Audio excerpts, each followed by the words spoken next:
श्रद्धा विश्वासरूपणो याभ्यां विना न पश्यन्ति सिद्धा स्वान्तः स्थिमीश्वरम। श्री राम राजा सरकार के पावन प्रांगण में उपस्थित उनके समस्त भक्तजन, आप सभी की सेवा में प्रत्येक मंगलवार की तरह मैं आज पुनः उपस्थित हूँ। मुझे मेरी बात इस तरह से रखनी है। एक बार क्या हुआ, एक व्यक्ति गया किसी संगीत मास्टर के पास और उसने कहा कि मुझे संगीत सिखा दीजिए, मुझे हारमोनियम। तो उन्होंने कहा कि कुछ आपको आता जाता है? उन्होंने कहा नहीं। उन्होंने कहा कि आपको हम सिखा देंगे 1 साल में। तभी वहाँ एक और खड़ा हुआ था विद्यार्थी, सेम टाइम पहुँच गया। पूछा गुरुजी मुझे भी सीखना है, कुछ तुमको आता जाता है? बोले हाँ मुझे सारे गाँव में आता है। उन्होंने कहा मुझे आपको लग जाएगा 1.5 साल। उससे बड़ा आश्चर्य हुआ कि जो व्यक्ति ये कह रहा है उसे कुछ भी नहीं आ रहा, वो सीखेगा 1 साल में, और जिसे पूर्व से सारे गामा आ रहा है वो सीखा 1.5 साल में। ये तो गलत बात है गुरुजी। गुरुजी ने कहा कि जो तुमने सीखा है पहले कहीं और से, हमें पहले भुलाना पड़ेगा वो, तब तुम नया सीख पाओगे।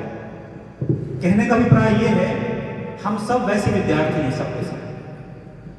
आज फिर से मेरा विषय बदल गया। सुबह तक मुझे किसी और विषय पर बोलना था यहाँ।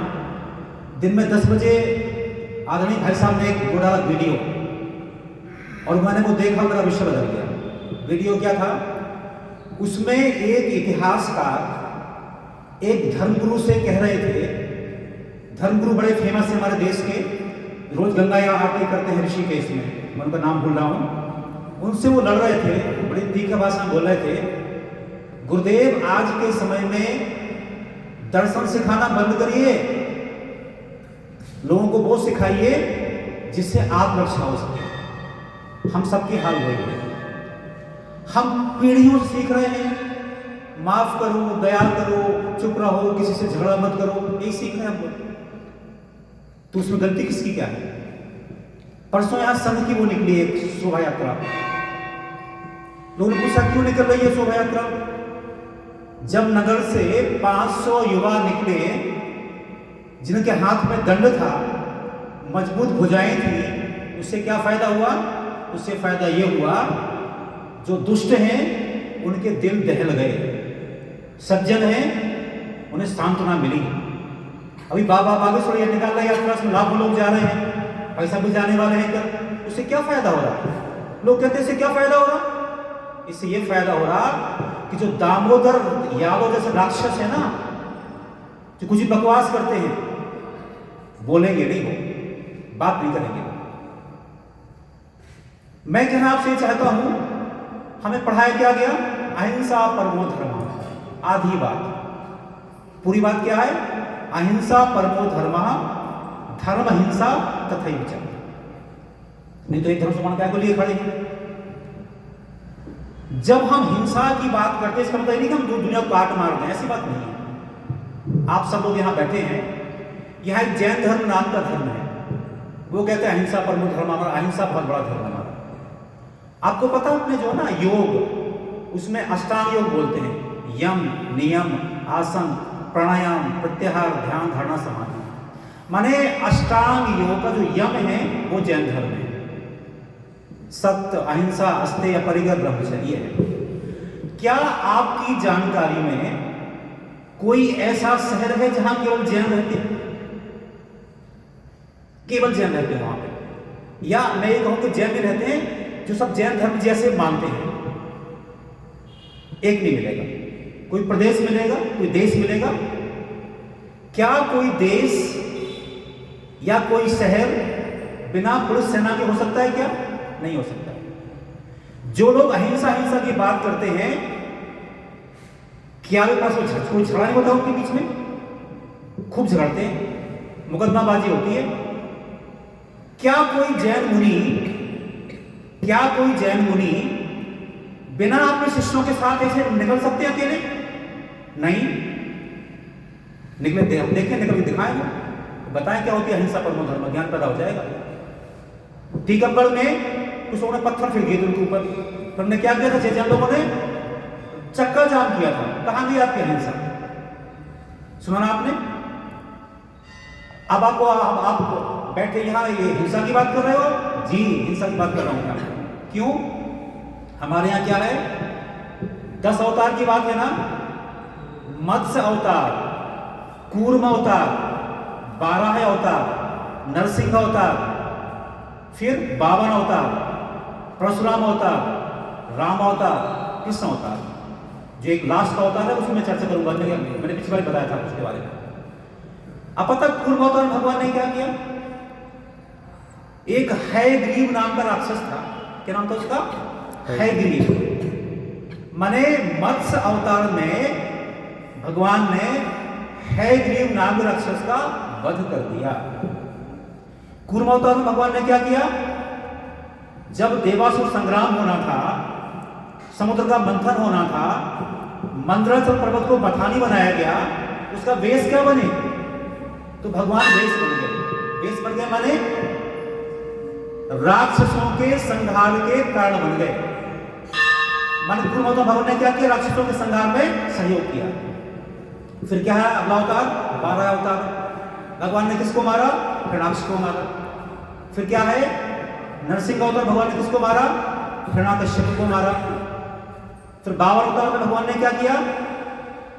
राजा बलि को, जो यज्ञ करने वाले थे, राक्षसों को अजेय बनाने वाले थे, उन्हें क्या किया? उसकी शक्ति को छीन लिया, माने उसको मार दिया। कोई बलशाली आदमी का पावर ले लो, माने मर गया वो, उसका वध कर दिया। सच्ची बात यह है। फिर भगवान ने परशुराम अवतार में क्या किया? सहस्राहु अर्जुन को मारा और जितने राक्षस सबको एक बार संहार कर दिया। राम अवतार भगवान ने क्या किया? रावण का वध किया। कृष्ण अवतार भगवान ने क्या किया? कंस को मारा। अब आप बताइए, हम जिस हिंदू धर्म को मानते हैं, जिस सनातन धर्म को मानते हैं, जिन 10 अवतारों को मानते हैं, उनने क्या किया? उनने क्या किया?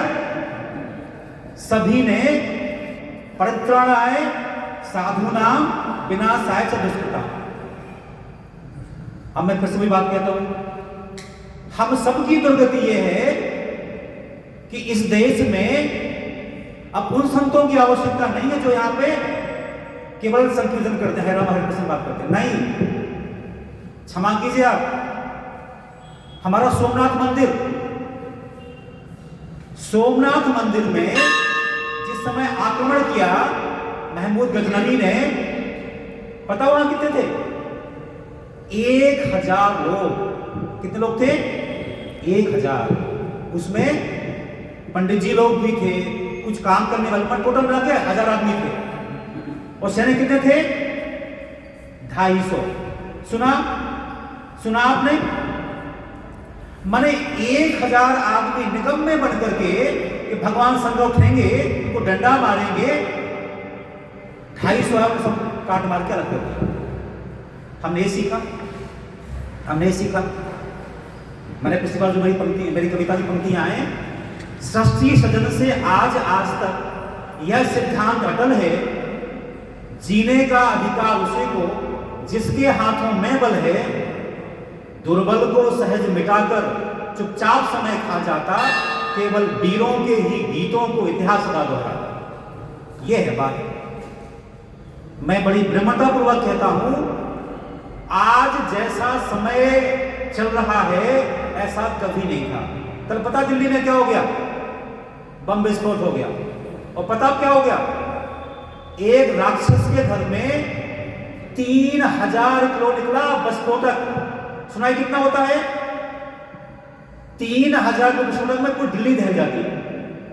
हम क्या कर रहे?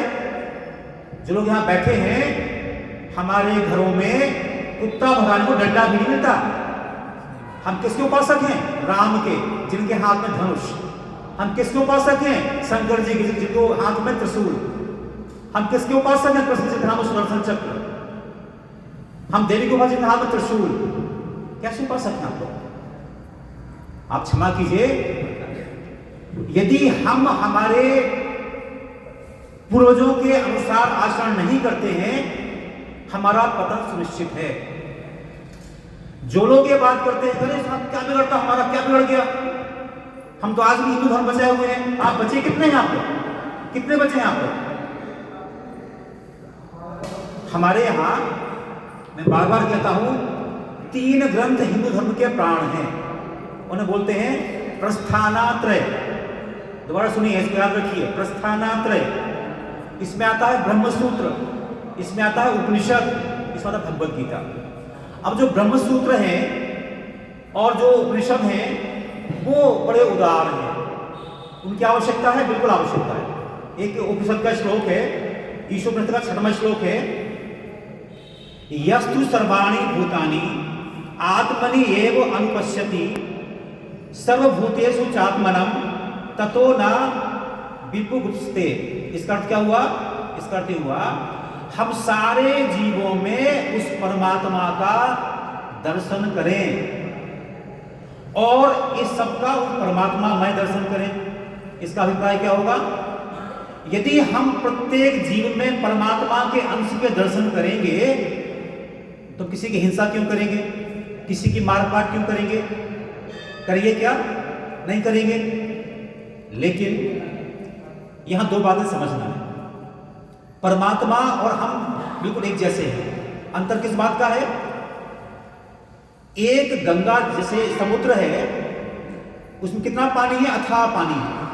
और समुद्र की एक बूंद, कोई क्वालिटी में अंतर नहीं।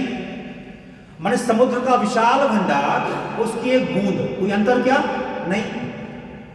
क्वालिटी में अंतर नहीं है, क्वांटिटी में अंतर है।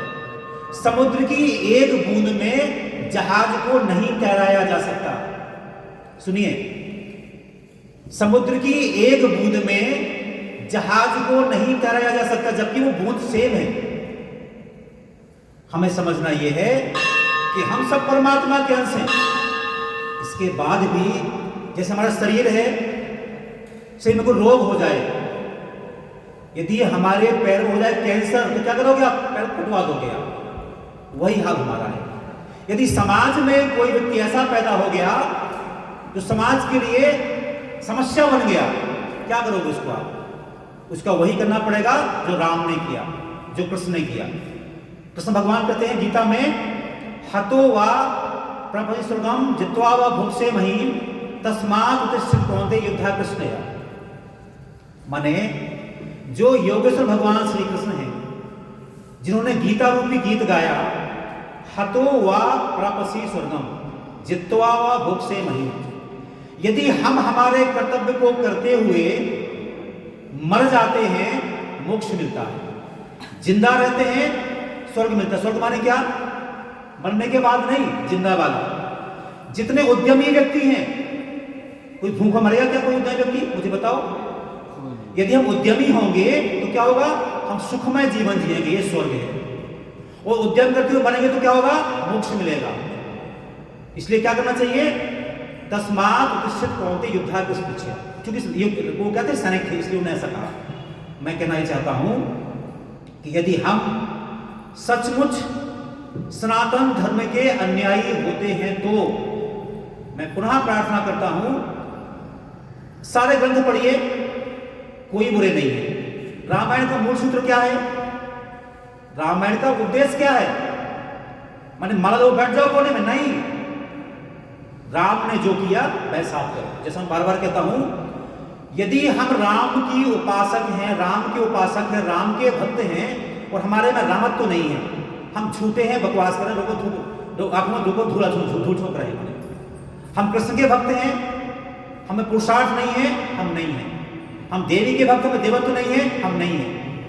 हम शिव के भक्त में शिवत्व नहीं है, हम भक्त नहीं हैं। अभिप्राय कहने का इतना है कि हम सबको ये विचार करना पड़ेगा, यदि हम हमारे हिंदू धर्म को, सनातन धर्म को लंबे समय तक धरती पर रखना चाहते हैं तो जो काम उन्होंने किया, किसने? सोमनाथ मंदिर के पुजारियों ने, वहां के कर्मचारियों ने, हमें वैसा नहीं करना पड़ेगा। हमें क्या करना पड़ेगा? जो बाबा बागेश्वर कर रहे हैं वो करना पड़ेगा। मैं पुनः कहना चाहता हूं, जब मैं ये कहता हूं कि हमें पुरुषार्थ होना चाहिए, किसी का हमें बेवजह झगड़ा नहीं करना है। पर कोई अकन्या तो क्या करेंगे? फिर आप एक बार माफ करोगे, 2 बार, फिर क्या करोगे उसको आप? जैसे मैं हमेशा बोलता हूं, केवल और केवल हमारा हिंदू धर्म ऐसा है जो रोज बोलता है धर्म की जय हो, अधर्म का नाश हो, प्राणियों में सद्भावना हो, विश्व का कल्याण हो। पर कल्याण विश्व कब होता है? जो मैं बार बार कहता हूं, अन्याय सहकर चुप रहना, अन्याय सहकर चुप रहना यह महादुष्कर्म है। न्यायार्थ अपने बंधु को भी दंड देना धर्म है। कभी कभी जो बेटा को प्राणों से प्यारा होता है, जब उसकी राह गलती तो क्या करते हो? आप गाल पर चाटा मारते हो। क्यों मारते हो उसको? आपकी दुश्मनी है क्या? नहीं, उसको सही मार्ग पर लाने के लिए आज इसी बात की आवश्यकता है।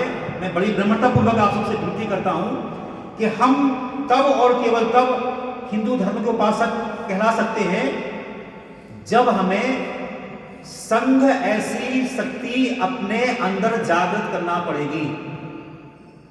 हम किसी घुटने टेक दे, ये ठीक बात नहीं है। राम ने पहले क्या किया? समुद्र से याचना की। पहले वही तरीका है। कोई प्रेम से मान जाए तो लड़ना क्यों? आपको क्यों लड़ना फालतू? लेकिन जब नहीं माने तो विनय न मानत, जड़ी जड़ गए 3 दिन बीत, बोले राम सुपुत्र भयविन वो न प्रीत। यदि हम समाज में पुरुषार्थ करना करेंगे तो हमें समय समाज में सम्मान मिलेगा। ये ध्यान रखो, जो पेड़ होता है कमजोर पेड़ वो आंधी में उड़ जाता है, जो पेड़ होता है मजबूत वहां भी खड़ा रहता है। हम सबको हिंदू धर्म को बचाने के लिए, सनातन धर्म को बचाने के लिए मजबूत पेड़ बनना पड़ेगा। इसी प्रार्थना के साथ मैं आज की बात को पूरा करता हूं। ओम शांति।